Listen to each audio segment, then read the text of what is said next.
నేను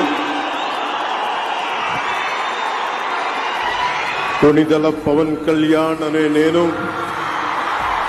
శాసనం ద్వారా నిర్మితమైన భారత రాజ్యాంగం పట్ల నిజమైన విశ్వాసం, విధేయత చూపుతానని, భారతదేశ సార్వభౌమాధికారాన్ని, సమగ్రతని కాపాడుతానని, ఆంధ్రప్రదేశ్ రాష్ట్ర మంత్రిగా నా కర్తవ్యాలను శ్రద్ధతో, అంతఃకరణ శుద్ధితో